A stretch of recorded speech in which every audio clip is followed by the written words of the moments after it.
Hey mamas, it's your girl Carrie, and welcome back to Mom Life, Career Life. Today, we're diving into something that might sound glamorous at first, but stick with me because it can literally make or break your next raise, your next promotion, or really even how your boss sees you next year. Yep, we're talking about preparing and writing your dreaded year-end review in the corporate world. And I know, reviews can feel like one more thing on that never-ending to-do list somewhere between my poster board for the school project and figure out what you're making for dinner tonight. But here's the thing, your year end review isn't just paperwork, it's your highlight reel. It's your chance to say, look what I accomplished this year before the chaos of another year starts all over again. And speaking of chaos, if you're staring down the holiday season and wondering how you're going to keep track of gifts and budgets and all the family activities, I've got you. I created my free Christmas planning guide that's packed with templates and trackers and even a holiday bucket list to make this season way less stressful and a lot more enjoyable. You can grab it in the show notes and trust me, your future self will thank you. Now let's jump into today's episode. Are you feeling overwhelmed trying to juggle all the many hats you wear as a working mom? Do you want more quality time with your family without distraction of work and time alone to take care of yourself and your needs? Welcome to Mom Wife Career Life. I'm Carrie, a wife, mom of 3, and a recovering perfectionist. In this podcast, I will teach you how to create balance in your life by implementing healthy habits, organizing your home and your schedule, being intentional with your time and in your relationships, and most importantly, how to start putting your needs first because no one can pour from an empty cup. Grab that second cup of coffee, or if you're anything like me, your third. It's time to dive into today's episode of Mom Wife Career Life. Confession time. I really don't enjoy year end reviews, and I don't use the word hate lightly. So let's just say they're not my favorite part of corporate life. I don't enjoy writing my own. I don't enjoy writing them for other people. And I definitely don't enjoy giving them as a manager. And the whole process, reading employees, reliving conversations that already happened, it really just ends up feeling like busy work sometimes. Now, don't get me wrong. I get why they exist. They are useful, especially when someone's performance needs a closer look. But let's be honest, no one cheers when HR announces it's year-end review season. And to top it off, it always lands at the busiest time of year, right when we're wrapping up projects, juggling holiday stuff, and desperately just trying to take some days off. But writing your own review, it doesn't have to be painful. In fact, it can be an empowering way to really showcase your wins and set yourself up for next year. So let's break it down into practical steps that make the process easier and, dare I say, more rewarding overall. Step 1, start early. First things first, don't wait until the night before your review deadline to throw something together.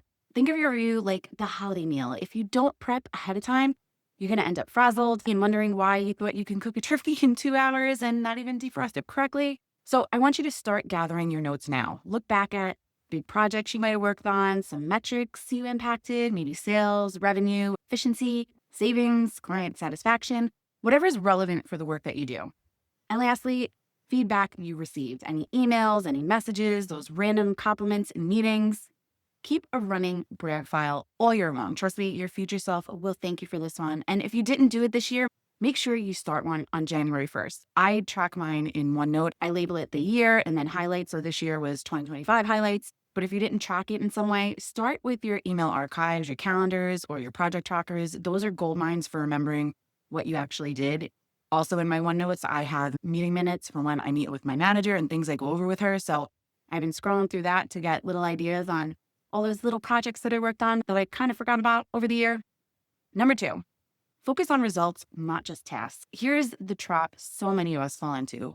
We list everything we did instead of showing the impact. For example, if you say, I led weekly meetings, it sounds so much better when you have it result driven. Like I streamlined team communication by running efficient weekly meetings, reducing project delays. And if you're able to throw some metrics in there, maybe reduce project delays by 20%. You see the difference? One makes you sound like you're a meeting schedule. The other makes you sound like a leader who drove measurable results. And that's what managers want to see. So every time you write a bullet point in your review, ask yourself, so what did this do for the company?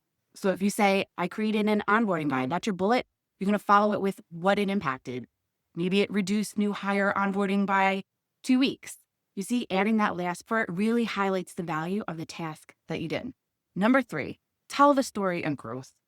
Your year-end review isn't just a list of wins. It's your story of growth. Corporate leaders love to see progress. So think about, what new skills did you learn? How did you adapt to challenges? Where did you step outside your comfort zone? Like an example, I transitioned from an individual contributor role into project leadership. And I'll tell you, in the corporate world, AI is a big thing. So if you were able to take any AI courses or use it to make your job more efficient and do things faster, highlight that too. Step number 4, align with company goals. This is such a huge part that so many people forget. Your review should connect your contributions directly to your company's big picture. If your company's priority was revenue growth, tie your work to revenue. If it was efficiency, show how you save time or resources. If it was customer experience, highlight improvements you help drive. This makes you not just look like an employee checking off boxes, but like a strategic partner who really gets it. Step 5, use your AI as your assistant. Now, let's be real. Sometimes your goals on paper don't quite match what you actually ended up doing. This happens to me pretty much every year. Maybe you were assigned one priority in January, but by March, your leadership pivoted and you had to switch gears. But hopefully you have an understanding manager that takes that into consideration, but it can still be tricky to frame. AI tools like ChatGPT, or if your company has an AI tool, mine does, can really be a game changer. You can literally type in, here are all the things I accomplished this year, and here are all my company goals. Can you help me align my accomplishments to each goal? And it will literally give you clear connections that you might not have been able to see yourself. And you can also use AI if you're struggling with wording. Maybe you dealt with a difficult situation, a problem employee or coworker, a borderline abusive client, or a project that completely went sideways, and you really want to show how you handled it with professionalism. You can type in the details straight into ChatGPT and ask it to help me phrase this for a year-end review so it highlights my problem-solving skills without making anyone else look bad. And if you don't love the first draft that it gives you, tell it exactly what you don't like, what you want to change, or simply say, try again. Talk to it like it's your personal assistant, because guess what? That's exactly how you should be using it, to take the stress out of finding those perfect words. And don't look at using AI as cheating. If you're in the corporate world, you already see how it's starting to be used more and more, and you really should be staying on top of how to use it. I promise you, I've heard it so many times this year from the biggest leaders saying that AI isn't going to replace your job. People that use AI will. So just keep that in mind as you're thinking about your goals for next year too. Step number 6, balance your confidence with collaboration. I want to talk about your overall tone in your year-end review. There's a balance between confident and I am the Beyonce of the office and you're lucky I showed up. Although on some days I do kind of feel that way. Totally kidding. But use I statements for your specific contributions, but don't forget to acknowledge collaboration. Phrases like in partnership with, or collaborated with cross-function teams too, or supported leadership in achieving. Those little prompts show that you're a team player and a rock star, and giving credit where credit's due. Number 7, look ahead. Don't just close with the end. Use your review to really tee up what you want to get out of next year. Some examples might be, in the coming year, I'd like to take on more leadership opportunities in this certain area, or I plan to continue by building skills in AI should definitely be on that list somewhere, or whatever your goal is next year that might tie into those corporate goals that we just talked about. This really signals to leadership that you're not just reflecting, but that you're thinking strategically about where you want to be headed. Step 8, practice saying your review out loud. And let's be honest, sometimes a review isn't just a written document. You may have to talk through it in a meeting too. So I want you to take a few minutes to just practice saying your highlights out loud so they roll off your tongue with confidence, not like you're downplaying yourself or nervously apologizing. And remember, if you don't advocate for your accomplishments, no one else will. Your year-end review is your stage. I want you to step into it with intention, with confidence, with clarity, because you're not just checking a box, you're writing the next chapter of your career.